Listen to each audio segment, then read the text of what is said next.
Russia says it had nothing to do with the Salisbury nerve agent attacks, but no one really seems to be buying the denial. The U.S. indicts a North Korean hacker in matters pertaining to the Lazarus Group. British Airways sustains a data breach. The Silence Gang makes some noise in the underworld. We've got notes from yesterday's Billington Cybersecurity Summit, and Twitter bans a grandstander for life.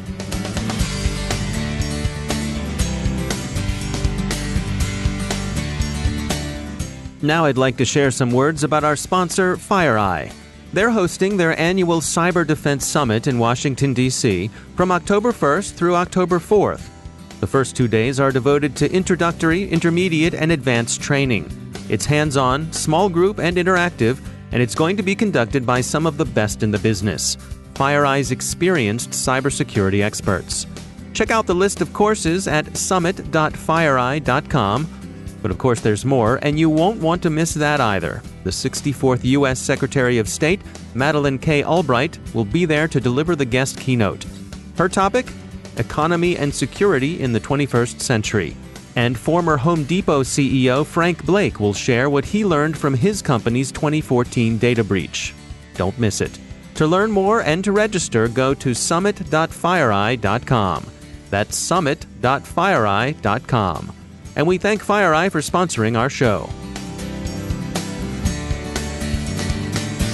Major funding for the CyberWire podcast is provided by Cylance. From the CyberWire studios at Data Tribe, I'm Dave Bittner with your CyberWire summary for Friday, September 7th, 2018.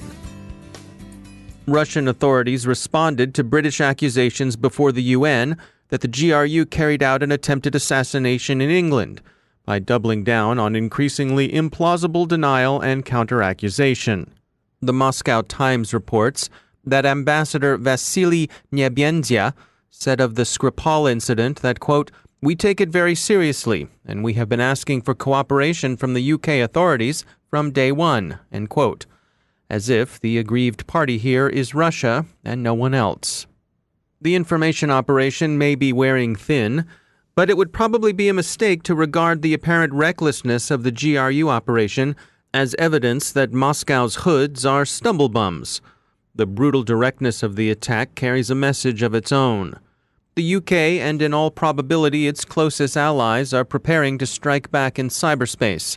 It's all lies, says Moscow, but the US, France, Germany, and Canada, at least, are all in full official agreement that Putin done it.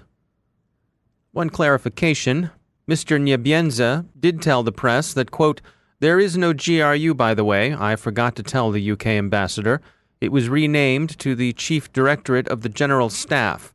It's no GRU anymore," end quote.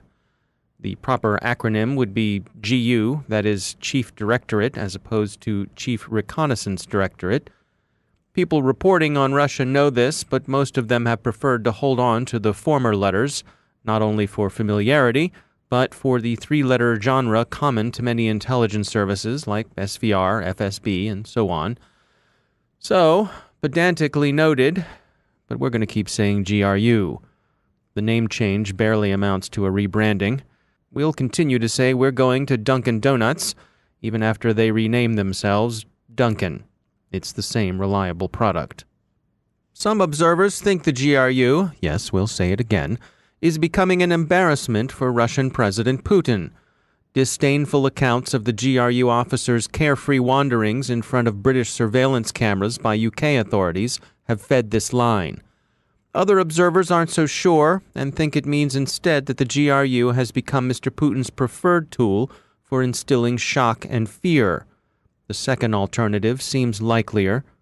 GRU operations have attracted international attention, while those of the KGB heirs SVR and FSB have been much less obtrusive.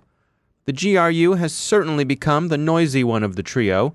Fancy Bear is often in the headlines, but Cozy Bear usually is not, and when cozy is, it's usually by association with fancy. The GRU's motto may be, "The greatness of the motherland in your glorious deeds," but odorant dum timorant, "let them hate us as long as they fear us," might be better, and we'd be willing to bet that when Mr. Putin is among friends, he calls them GRU just like us. The U.S. indicted a North Korean hacker yesterday in conjunction with Lazarus Group attacks on Sony and the Bangladesh Bank, and also in connection with WannaCry. Park Jin-hyuk worked for Chosun Expo Joint Venture, a reconnaissance general bureau front with offices in both North Korea and China. This marks the first indictment of a named North Korean for state-sponsored hacking offenses. Now agents of each of the familiar four, Russia, China, Iran, and North Korea, are under U.S. indictment. It's unlikely that any of them, of course, will appear in a U.S. court, but the indictments are part of the naming and shaming process. Of these regimes, at least three of them seem pretty shameless. On occasion, Beijing looks a little red-faced. There are other red faces elsewhere for reasons having to do with carelessness over data. FOIA.gov, an information site administered by the U.S. Environmental Protection Agency, inadvertently exposed inquirers' personal information. This issue was a self-inflicted misconfiguration, not a hack. British Airways has reported a data breach. 380,000 sets of payment details were obtained by criminals who hacked into the airline's data. Group IB is tracking an underworld development. The small, two-person but scrappy gang called Silence is giving the Cobalt Group a run for its ill-gotten money in the ATM jackpotting field. The 9th annual Billington Cybersecurity Summit was held yesterday in Washington, well attended by roughly 1,000 registered participants. The theme was partnership and partnership's place in strengthening cyber defenses. A number of senior U.S. federal IT and cybersecurity executives presented overviews of their agency's priorities. There was a general consensus that cybersecurity increasingly pervades everything their enterprises do, but that everyone needs to do more security by design. That legacy systems remain a field of vulnerabilities, and that their modernization and replacement represents an opportunity to improve security, and that the government competes for cyber talent at a disadvantage, and must look for creative ways of attracting people into federal service. There's a more nuanced approach to cyber deterrence emerging in both British and American official thinking. It must become, several speakers said, more graduated and proportionate than the mutual assured destruction of the Cold War's nuclear deterrence regime. Mark Sayers, Deputy Director for National Security Strategy at the UK Cabinet Office, pointed out that there are a great many different actors with many different motivations, and they operate against an expansive attack surface. So cyber requires agility and nuance. Consensus among the speakers was that retaliation must be calibrated to the threat. Lawfare remains very much a part of that complex deterrent. A number of speakers expressed satisfaction at the U.S. indictment of a North Korean Lazarus Groupie. Senior representatives of the intelligence community wanted everyone to understand very clearly that they were fully committed to securing the upcoming U.S. elections. General Nakasone was particularly direct. He closed his keynote by saying there is no higher priority for U.S. Cyber Command and NSA than the security of the midterm elections. And recent proposals that companies be permitted or even encouraged to hack back at their tormentors in cyberspace? Nobody on either side of the Atlantic seemed to like that idea very much. So if you're among those who've yearned for privateering in cyberspace, you may have to wait a bit for your letter of marque and reprisal. But if those privateers eventually do sail, we're betting they'll home port in Baltimore, just as they did in 1812. And finally, InfoWars' Alex Jones, best known for his repellent theory that the parents of children murdered at Sandy Hook Elementary School were faking it for political reasons, was last seen vigorously tugging on Superman's cape as he vamped for the camera in the background during testimony by Twitter CEO Jack Dorsey before the Senate Wednesday. Mr. Jones got his wish yesterday. Twitter just banned him for life.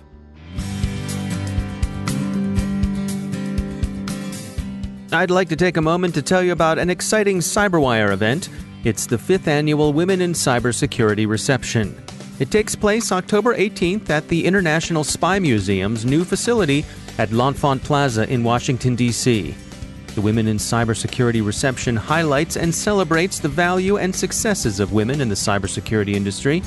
The focus of the event is networking, and it brings together leaders from the private sector, academia, and government from across the region, and women at varying points in their careers. The reception also provides a forum for women seeking cybersecurity careers to connect with the technical and business professionals who are shaping the future of our industry. It's not a marketing event, it's just about creating connections.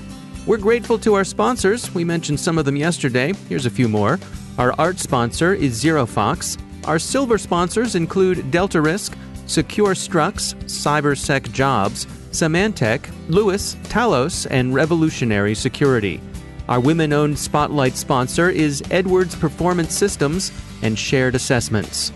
Our nonprofit supporters are Code Like a Girl and Dreamport. If your company is interested in supporting this important event, we still have a limited number of sponsorship opportunities available. We're also partnering with Maryland Art Place to have a special work of art created for the event that attendees can take home with them. As it's been in previous years, this is an invitation-only event. We do this as a way to ensure a mix of women with diverse backgrounds and at different career levels.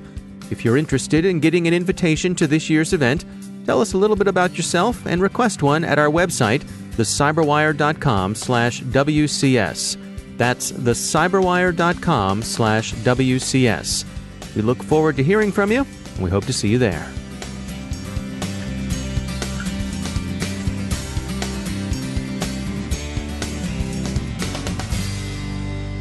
And joining me once again is Dr. Charles Clancy. He's the Executive Director of the Hume Center for National Security and Technology at Virginia Tech. Dr. Clancy, welcome back. I saw some news recently about the state of Virginia. In their annual budget, they included $25 million for a Virginia Tech-led Commonwealth Cyber Initiative that you all at Virginia Tech are going to be a key part of. Can you sort of walk us through this? What does the state of Virginia see that they think this is a good place to invest their money? Well, there's two major things that the Commonwealth is looking to accomplish with this investment. First is the workforce gap. And I know we've talked about this on prior shows in the past. There is a total of 43,000 open jobs in the Washington, D.C. metro region in cybersecurity. And the Commonwealth is looking for how they can make some targeted investments in university programs that will shrink that gap by increasing the pipeline of students coming out of universities. And it's not just coming out of four-year degrees or coming out of master's programs. It's really a whole pipeline. So looking at K through 12, how those students go into either community college or four-year degrees, and from there, post-baccalaureate training, master's programs, advanced degrees, and professional certifications, which are obviously critical to the workforce in this area. So figuring out how to map that pipeline, identify the hotspots and the bottlenecks, to really make sure that we're producing as many people as possible is sort of the first objective of the overall initiative. The second objective is around innovation. So if you look at the Washington, D.C. cyber economy, it's heavily driven by government services contracts. Right. For the most part, we're not selling software licenses in this region. We're selling man hours of labor on government contracts. And that provides for a stable economy, but it doesn't provide an economy with a lot of upside potential and commercial scale. So the idea is that if we can amp up the university research that's happening in cyber, we can connect that with a growing venture capital ecosystem and really try and foster and support and nurture the startup ecosystem and bring some of the larger tech companies from the West Coast in to augment the defense contractor base that we already have. Then we can begin to start to push this economy more towards commercial products, certainly continuing to support the government ecosystem that's critical to the region. So $25 million certainly sounds like a sizable sum of money. How do you spread that around? How do you calibrate where it goes to get the best effect for the taxpayers' dollars? Well, we're looking at a couple of targeted investments with those resources. And the goal really is to invest in programs that will be able to sustain themselves long term. Keep in mind, this is only one-time money, and once it's spent, it's spent. So the goal is to use it to stand up new degree programs that will ultimately be self-sustaining with tuition revenue and stand up new research programs which will ultimately be viable based on grants and contracts that those teams are able to win. So it's really about sort of focused investments in certain areas that will build these self-sustaining programs. Dr. Charles Clancy, thanks for joining us. Now I'd like to share some words about our sponsor, Cylance. AI stands for artificial intelligence, of course, but nowadays it also means all image or anthropomorphized incredibly. There's a serious reality under the hype, but it can be difficult to see through to it. As the experts at Cylance will tell you, AI isn't a self-aware Skynet ready to send in the Terminators. It's a tool that trains on data to develop useful algorithms. And like all tools, it can be used for good or evil. If you'd like to learn more about how AI is being weaponized and what you can do about it, visit threatvector.cylance.com and check out their report, Security Using AI for Evil. That's threatvector.cylance.com. We're happy to say that their products protect our systems here at the Cyberwire, and we thank Cylance for sponsoring our show.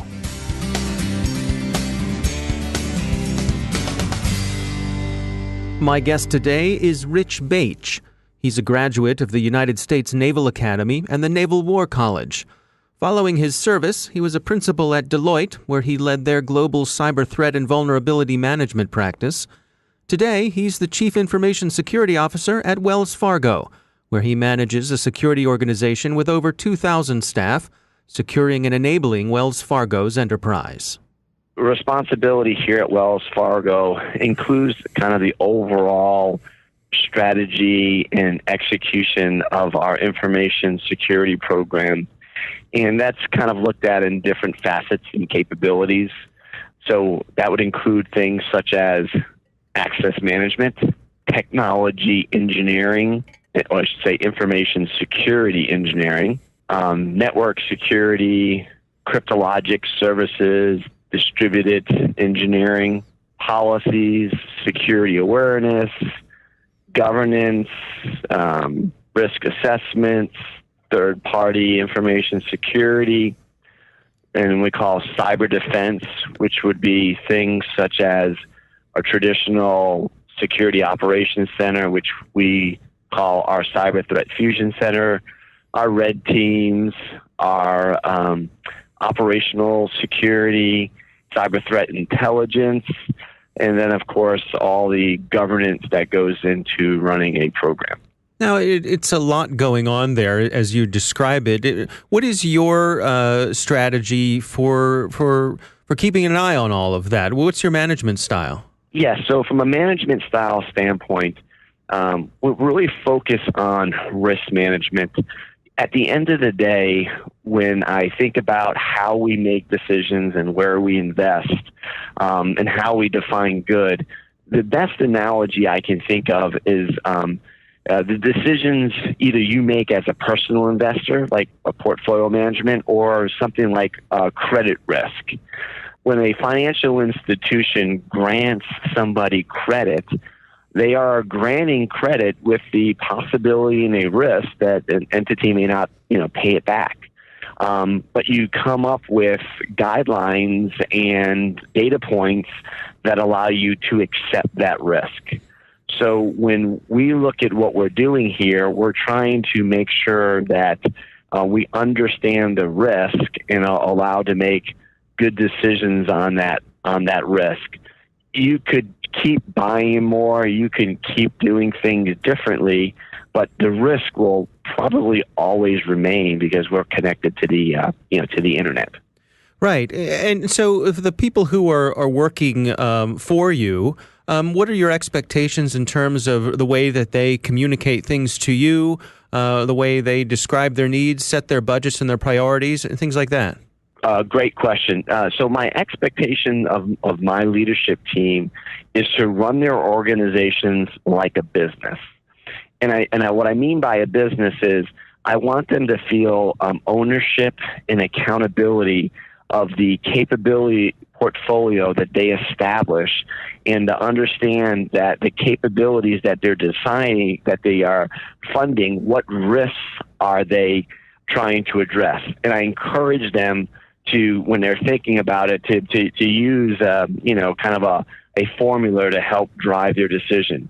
And that formula is risk equals vulnerabilities. There are always vulnerabilities. And by the way, not just technical vulnerabilities, human vulnerabilities. You and I, right, fall victim to a phishing email. There are vulnerabilities associated with where you decide to put your data center. If it's in the path of a hurricane, you incur some risk. So vulnerabilities times the threat changes pending what's going on geopolitically, what's going on with vendors, what's going on with customers. The threat changes, which means the risk change, times the asset value. We want to obviously understand and protect our highest value assets, maybe more so than a lower classified asset. And then the most important thing, which really I think drives the decision process of where you invest your money and the actions that you take, is what's called the probability of occurrence. And what that means is that particular risk, that particular security issue, that vulnerability, that exploit, is it being capitalized out anywhere else? Because there's a lot of theory associated to information security risks about what you can do, and then there's the actual reality of somebody, for lack of better terms, weaponizing something.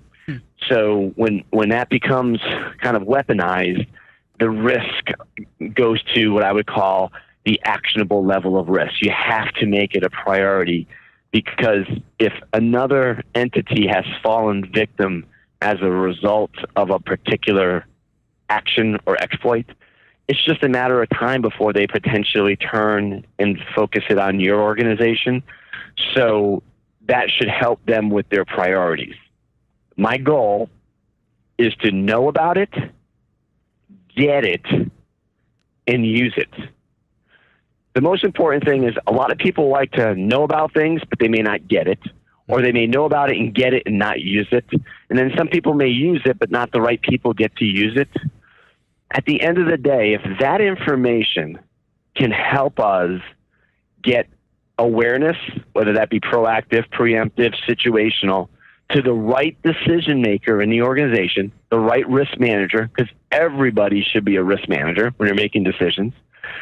If the information, if we can get the information to the right person and help them make the best risk-based decision that we can, we've done the best that we can do. But that ultimately is the real value of threat intelligence. It's how does it get baked back into the decision process in where? And what's nice about intelligence these days, at least what we're able to do, is it's across many disciplines. You may help the fraud teams make better decisions. You may help the A&L team make better decisions. You might help the social networking team make better decisions, physical security make decisions, and of course your traditional information security teams. So, ultimately, it's how you use that information that's most important. That's Rich Bache. He's the Chief Information Security Officer at Wells Fargo. We'll have an extended version of this interview over on our Patreon page. That's patreon.com/thecyberwire. Our Patreon supporters will get access to it first, and then in a few days it'll be available to everyone.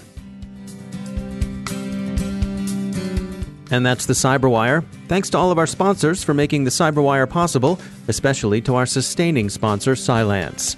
To find out how Cylance can help protect you using artificial intelligence, visit Cylance.com. And Cylance is not just a sponsor, we actually use their products to help protect our systems here at the Cyberwire. And thanks to our supporting sponsor, VMware, creators of Workspace ONE Intelligence. Learn more at vmware.com. The Cyberwire podcast is proudly produced in Maryland out of the startup studios of Data Tribe, where they're co-building the next generation of cybersecurity teams and technology. Our Cyberwire editor is John Petrick, social media editor Jennifer Iben, technical editor Chris Russell, executive editor Peter Kilpie, and I'm Dave Bittner. Thanks for listening.